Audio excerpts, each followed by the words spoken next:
Esselamu Aleyküm ve Rahmetullah.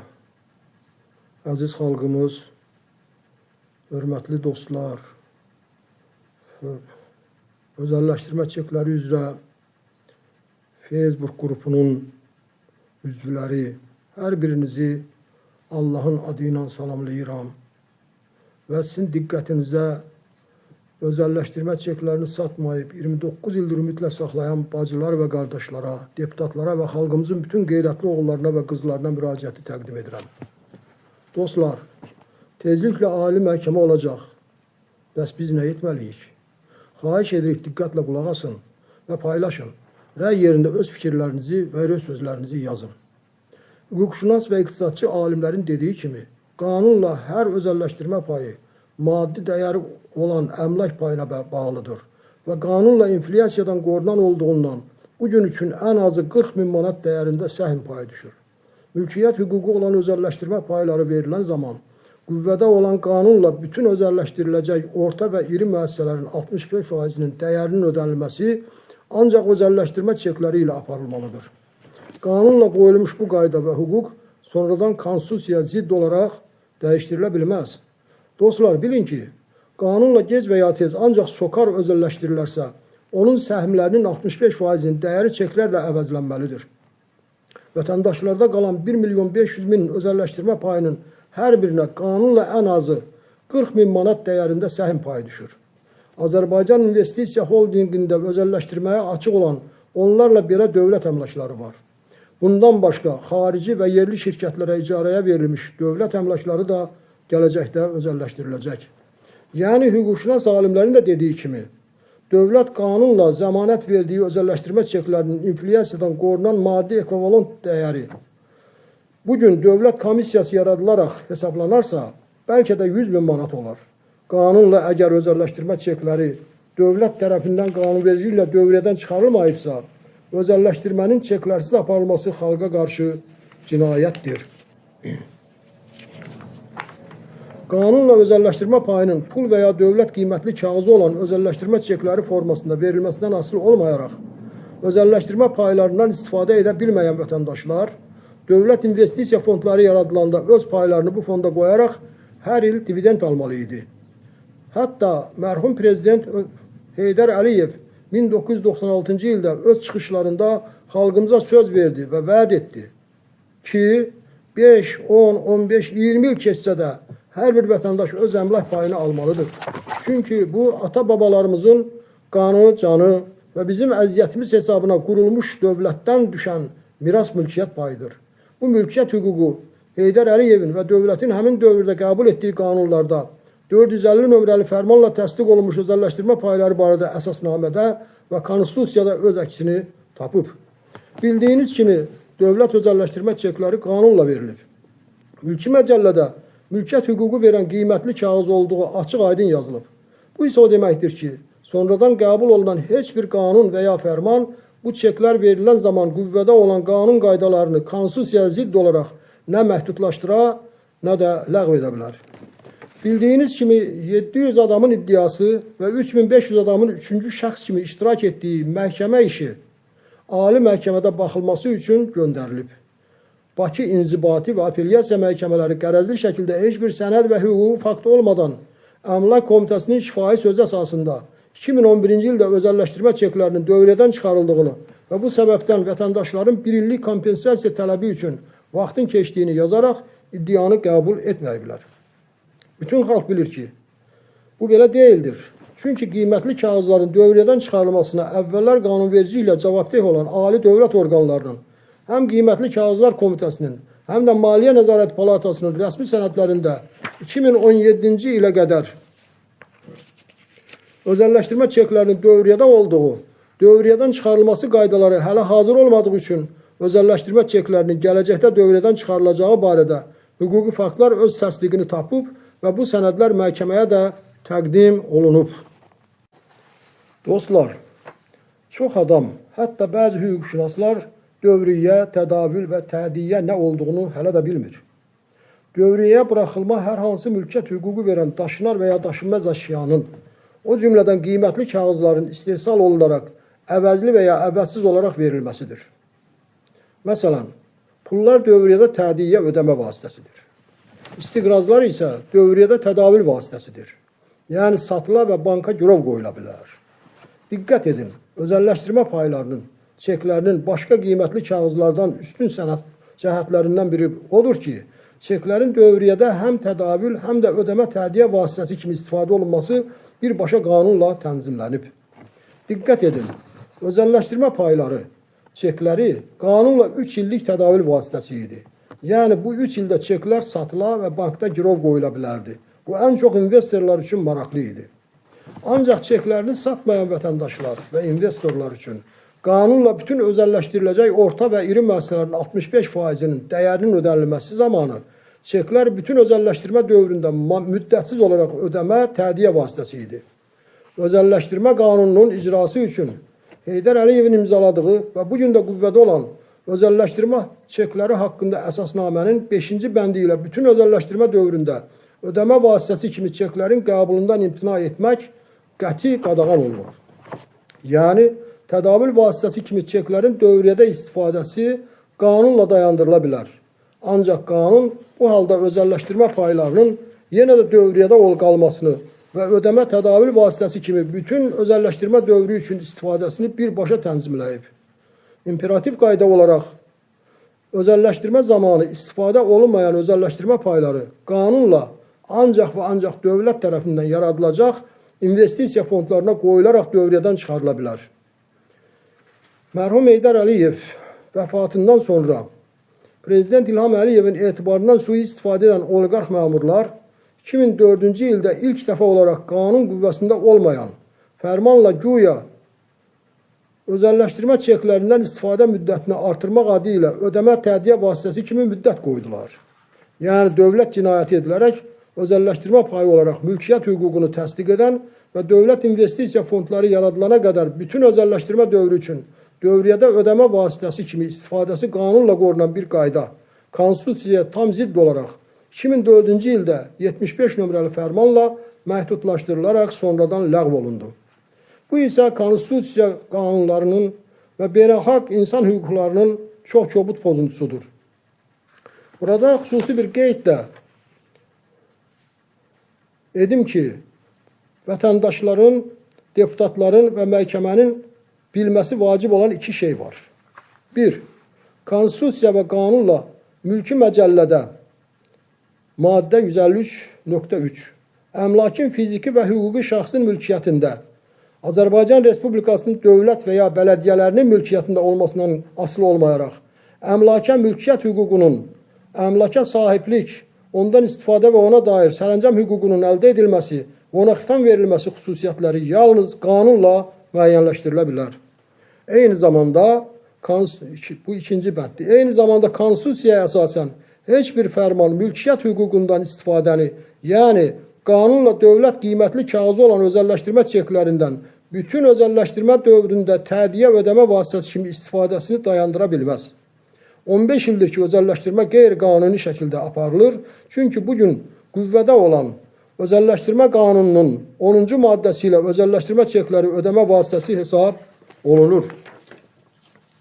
Əziz dostlar, əsas məsələ odur ki, tədavül və tədiyyə vasitəsi kimi özəlləşdirmə çeklərinin istifadəsi zamanı da, istifadəsi fərmanla da olsa, başa çatandan sonra qanunların, konstitusiyanın və mülki məcəllənin qoyduğu qaydalara uyğun olaraq bu çeklər qiymətli kağız kimi kompensasiya ödənilərək dövriyyədən çıxarılmalı idi. Bütün məhkəmələrdə vəkillər hüquqi faktlarla qanunla qiymətli kağızların dövriyyədən çıxarılması qaydalarının hazırlanmasına və dövriyyədən çıxarılmasına nəzarətə cavabdeh olan ali dövlət orqanlarının rəsmi sənədlərinə əsaslanaraq çeklərin hələ də dövriyyədə olduğunu təsdiq etdilər. Buna baxmayaraq, hakimlər ədalətsizlik edərək öz vəzifələrini şərəf və ləyaqətlə yerinə yetirmədilər.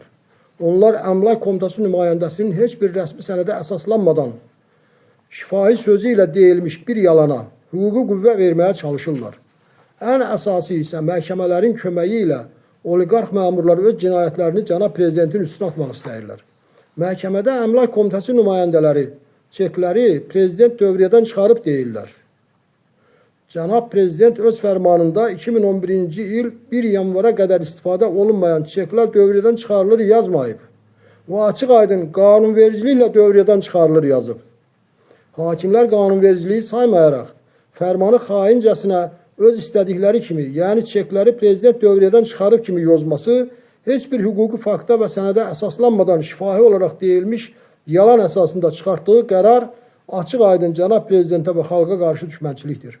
Bu, Prezidentin adına şərəf və ləyaqətinə ləkə salmaq istəyən oliqarx məmurların dövlət xəyanətidir. Bu, oliqarx məmurların xainliyi və niyyəti ondan ibarətdir ki, uzun illərdir xalqın onlara qarşı olan nifrətini, söyüş və qarğışlarını Cənab Prezidentin üzərinə yönəltsinlər.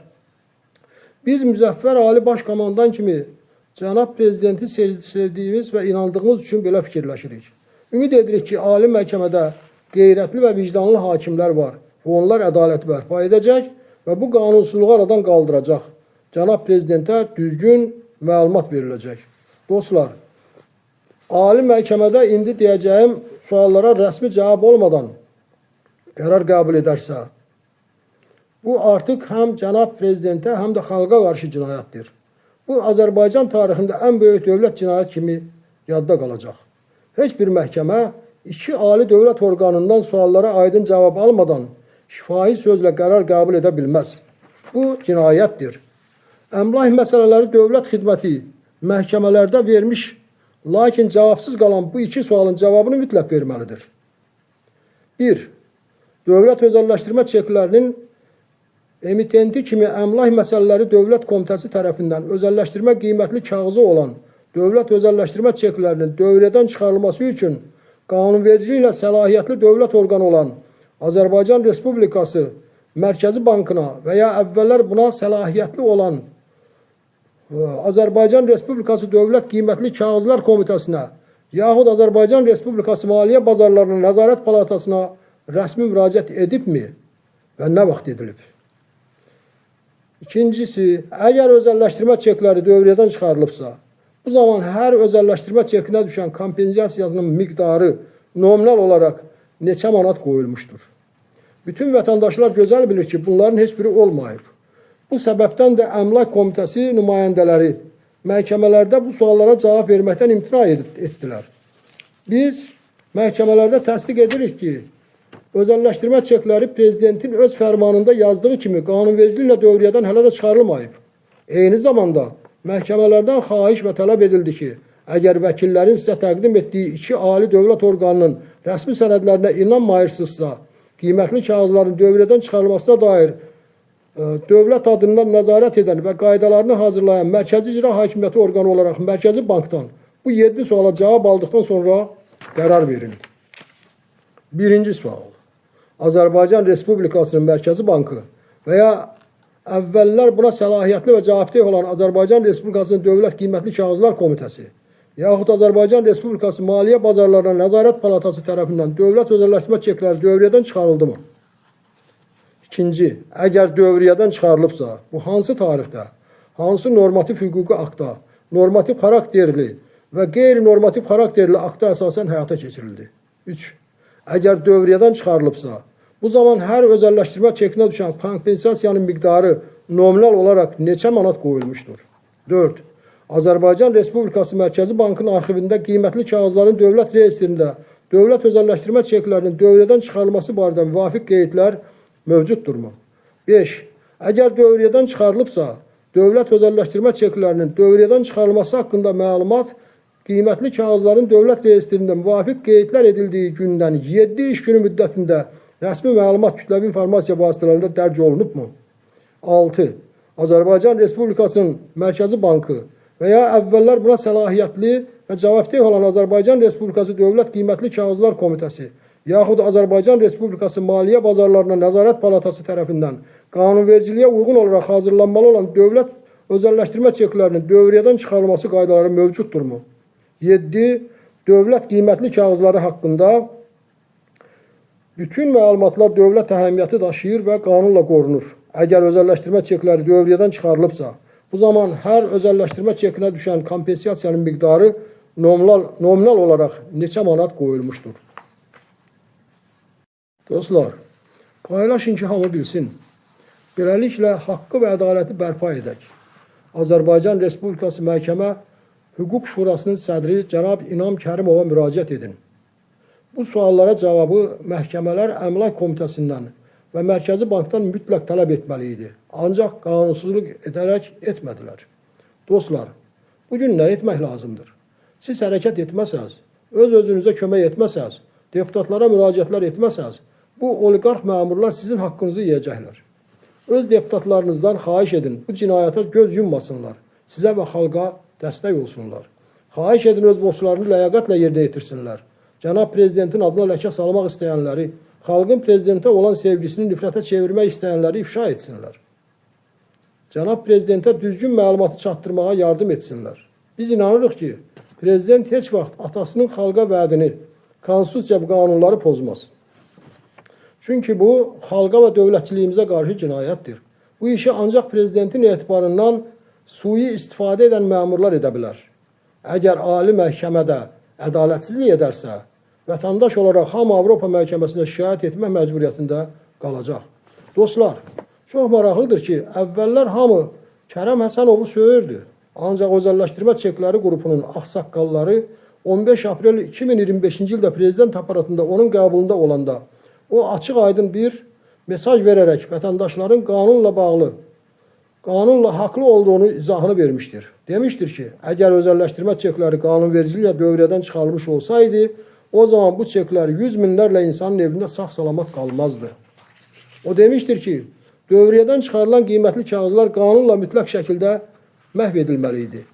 Eyni zamanda, əgər çeklər qanunvericiliklə dövrədən çıxarılsaydı, heç olmasa bu vaxta qədər bir-iki vətəndaş kompensasiya almış olardı. Gec də olsa, Kərəm müəllim sağ olsun, vətəndaşların tərəfində olduğunu deməyə çalışır. Ancaq maraqlı bir olan odur ki, bəs o kimdən qorxur ki, bu cinayət barədə nə cənab prezidentə, nə də xalqa bu həqiqətlər açıb deyə bilmir?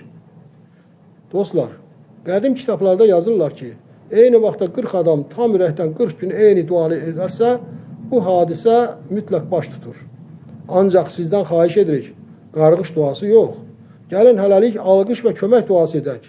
Qoy cənab prezident özəlləşdirmə çekləri barədə olan haqsızlıqlardan tam xəbər tutmasına Allah özü kömək olsun. Dostlar, məsələ tək dualıq da deyil. Hər birimiz aktiv olmalıyıq. Deputatlarımızın ürəkli, qeyrətli, ədalətli olmağını arzu edək. Ancaq mütləq hər birimiz aktiv şəkildə öz deputatından Məhkəmə Hüquq Şurasının sədri cənab İnam Kərimova müraciət etməsini və cənab prezidentə xəbərin çatmasından yardımcı olmamasını, Milli Məclisdə bu barədə müzakirələrə başlamalarını xahiş və tələb edək. Bu videonu da ona təqdim edin. Sizdən hərəkət, Allahdan bərəkət. Paylaşın və deputatlarınıza müraciət edin, dostlar. Hər bir deputatın ailəsində, dostları və qohumları arasında dövlətə, qanunlarımıza və Ulu Öndər Heydər Əliyevə inanaraq özəlləşdirmə çeklərini satmayı ümidlə saxlayanlar var. Ancaq deputatlar siz onlara müraciət etməyincə bu barədə danışmağa qorxurlar. Bəziləri isə hüququ, qanunları və konstitusiyanı bilmədikləri üçün susurlar. Dostlar, Facebookda özəlləşdirmə çekləri qrupundakı və YouTube'dakı özəlləşdirmə kanalında olan bütün məlumatları onlara çatdırmağa çalışın. Öz ürək sözlərinizlə müraciət edin. Xalqına qarşı olan bu cinayətə miras qalmış əmlak payı haqqına göz yuman deputat ancaq bu xalqın düşmanı ola bilər. Allah böyükdür. Facebookda özəlləşdirmə çekləri qrupunda və başqa qruplarda paylaşın. Hamı paylaşsın. Çünki hər paylaşanda 100 adam görür. İnanırıq ki, siyasi mövqeyindən asılı olmayaraq, xalqını sevən qeyrətli insanlar bizə kömək edəcək. Hər biriniz öz müraciətinizi video kimi çəkib paylaşın. Ümid edirik ki, hamı əziyyət çəksə, səy göstərsə, tezliklə prezidentə düzgün məlumat çatacaq. Bu haqq işində əziyyətli olan hər birinizi, ailənizi və sevdiklərinizi Allah xoşbəxt eləsin. Qanuna və dövlətə inanaraq özəlləşdirmə çeklərini satmayı ümidlə saxlanırlar. Allah köməyiniz olsun. Esselamu Aleyküm və Rəhmətullahi və Bərəkatuhu.